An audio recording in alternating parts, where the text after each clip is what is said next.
Hello students आज video को समस्त को स्वागत। आज वीडियो में +2 सेकेंड ईयर कौन इतिहास विषय केते गुड़िए 2 निर्दिष्ट प्रश्न देखा। एगुड़िक सब नि भारत इतिहास उपादान विषय नि +2 सेकेंड ईयर हिस्ट्री बा इतिहास देखा। 1 नंबर प्रश्न कौन अच्छी 1 नंबर प्रश्न अच्छी प्राचीन भारतर इतिहास रचना पाई अभिलेख किपरि एक अनबद्य उपादान भाव ग्रहणीय होइछि। प्राचीन भारत में प्रायतः राजा महाराजा माने निज निजर गुण गारिमा वर्णना करुले अभिलेख माध्यम। तो अभिलेख गुड़िकर कौन होता राजा राजुड़ा मानकर बा राजा महाराजा मानकर गुण सब वर्णना कराउतला। पत्थर देहरे एगुड़िक सब लेखा होता खदित होइकिरी पत्थर देहर अभिलेखा गुड़िक बहु परिमाण में खदित होइतिला। आउ एगुड़िक लौह स्तंभ ताम्रपट्टा मुद्रा एवं मोहर देहर मध्य अभिलेख स्थापन। ताले एगुड़िक कौन लेखा होता पत्थर देहरे खदित होइकि लेखा होता अभिलेख गुड़िक जो राजा महाराजा मानकर गुण गारिमा को वर्णना कराउथला। आउ पत्थर व्यतीत लौह स्तंभ ताम्रपत्र मुद्रा एवं मोहर कहले आमर पुराणा जो मुद्रा टंका जो धातव मुद्रा ताकू मोहर कह ता देहरे मध्य अभिलेख गुड़िक स्थान पाता से गुड़े अभिलेख लेखा जाऊला।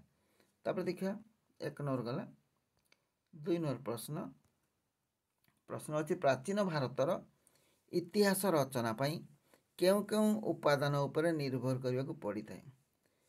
ताले इतिहास होची आमर अतीत कथा बा पुराणा कथा। ताले बर्तमान ताकू जानिबा केमती ताले केतेगुड़े उपादान उपर आमको निर्भर करने पड़े। जमतीका कौन कौन आम देखा कौन कौन जिनस गुड़िक देखिले आम पुरातन इतिहास कौन थिला बोली जानिपारे। कौन सी देश एवं जातिर इतिहास रचना करने उपादान एकांत अपरिहार्य बा अपरिहार्य एकांत भाव अपरिहार्य। उपादान नहले इतिहास रचना करने संभव नुहे। तेणु कौन सी देश एवं जातिर इतिहास रचना करने उपादान एकांत भाव अपरिहार्य।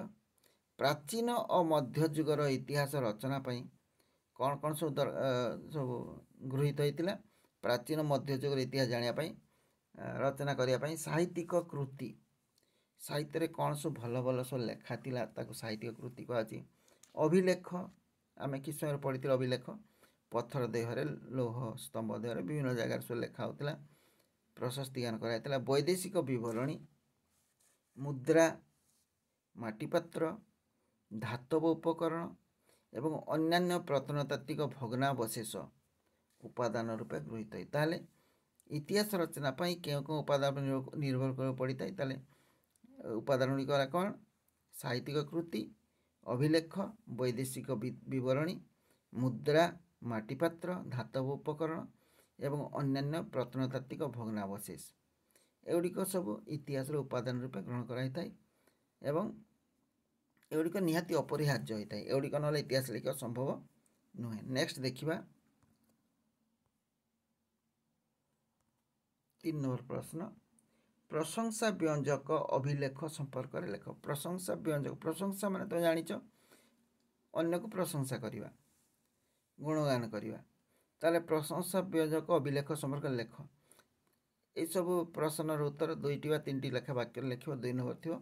प्रशंसा व्यंजक अभिलेख माध्यम शासक माने निज निजर प्रशंसा को व्यक्त करुले है। प्रशंसा व्यंजक अभिलेख माध्यम प्रशंसा शासक निज निज प्रशंसा व्यक्त करुले अर्थात राजा माने तांकर प्रशंसा पाई एगुड़ा को लेखा करुले। गुप्त सम्राट समुद्रगुप्त हरिसेन द्वारा रचित प्रयाग प्रशस्ति थिला। ताले हरिसेन कौन लिखिले प्रयाग प्रशस्ति समुद्रगुप्त आउ सातवाहन शासक गौतमीपुत्र सातकर्णी को गुणगान करुवा नासिक प्रशस्ति।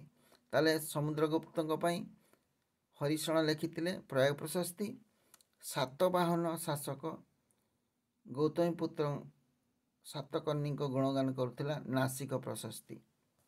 आउ द्वितीय पुलकेशी गुण वर्णना करुवा ऐहल प्रशस्ति कहुए ऐहल।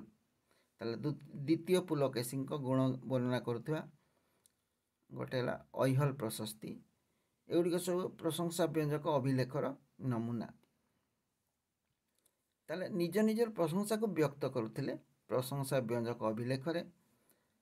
ताले एथिरे गोटे है प्रयोग प्रशस्ति जोटा समुद्रगुप्त लिखाई हरिशण द्वारा।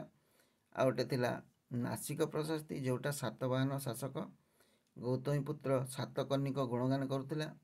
आ गोटे है ऐहल प्रशस्ति जो द्वितीय पुलकेशी गुण वर्णना करा। एगुड़िक है प्रशंसा व्यंजक अभिलेखर नमूना। नेक्स्ट देखिए 4 नंबर प्रश्न।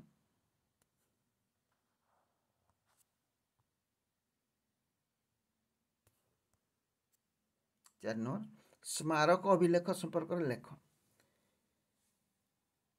स्मारक अभिलेख स्मारक मान जोड़िक स्मरणीय मेमोरेबल। यही अभिलेख मेमोरेबल घटना सब लिखा होता। स्मारक अभिलेख जड़े शासक राज्य शासन संपर्कित मोहनीय घटना मान स्थापन पाउला। सम्राट अशोक लुम्बिनी अभिलेख ये अशोक शासन विषय लिखा था। सम्राट अशोक लुम्बिनी अभिलेख एवं सम्राट खारवेल हाथी गुंपा अभिलेख यार जीवंत उदाहरण मन रखियो। स्मारक अभिलेख ताले कौन? स्मारक अभिलेख जड़े शासक राज्य शासन संपर्कित मोहनीय घटना मान स्थापन पाउला। राज्य शासन संपर्कित मोहनीय घटना मान स्थापन पाउला। ताले लुम्बिनी अभिलेख थिला सम्राट अशोक घटना मान मोहनीय घटना थिला। आ खारवेल थिला हाथी गुंपा अभिलेख। एगुड़िक है उदाहरण स्मारक अभिलेख हिसाब से। नेक्स्ट देखिए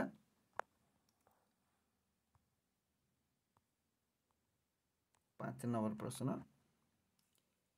आज्ञापत्र संपर्क में लेख। आज्ञापत्र आज्ञा माने तो जान आदेश बा ऑर्डर। आज्ञा माने कौन? आदेश बा ऑर्डर। आज्ञापत्र संपर्क में लेख। आज्ञापत्र गुड़िक राजांकर आदेश उत्कीर्ण होता। राजांकर आदेश गुड़ा को प्रतिफलित कराउला। हर्षवर्धन का वंशखेरा एवं मधुबन आज्ञापत्र। देख आज्ञापत्र हर्षवर्धन गोटे वंशखेरा गोटे मधुबन आज्ञापत्र। आ नालंदा ताम्रपत्र, दामोदरपुर ताम्रपत्र एवं ओडिशार गंगवंश एवं सूर्यवंश शासन समय प्रचलित ताम्रपट्टामान आज्ञापत्र उदाहरण। ताले ये आज्ञापत्र देखला हर्षवर्धन का वंशखेरा आ मधुबन आज्ञापत्र। आ नालंदा ताम्रपत्र थिला दामोदरपुर ताम्रपत्र एवं ओडिशार गंगवंश एवं सूर्यवंश शासन समय प्रचलित ताम्रपट्टामान आज्ञापत्र उदाहरण। नेक्स्ट देखिए 6 नंबर प्रश्न। 6 नंबर प्रश्न कौन अच्छी? प्राचीन भारतर इतिहास रचना करने वेद किपर सहायक होता है। प्राचीन भारतर इतिहास रचना करने वेद किपर सहायक होता है? ऋक्, साम, यजु, अथर्व। ऋक्, साम, यजु और अथर्व ये 4टी वेद। ये 4 वेदरू जो तथ्य मिलता है ताहा प्राचीन भारतर इतिहास रचना करने सहायक होता है। ताले ऋक्, साम, यजुर और अथर्व ये 4टा वेद। ये 4 वेदरू जो तथ्य मिलता है ताहा प्राचीन भारतर इतिहास रचना करने सहायक होता है। एथिरो आर्य मानकर गति, बसती, राज्य शासन, सभा, समिति, शिक्षा, प्रकृति उपासना आदि विषय सूचना मिलता है। ताले ये जो ऋक्, साम, यजु, अथर्व ये इतिहास उपादान मिलता है। एथिरे आर्य मानकर गति से माने केमती गति करके आसीथिले भारत को बसती स्थापन पाई।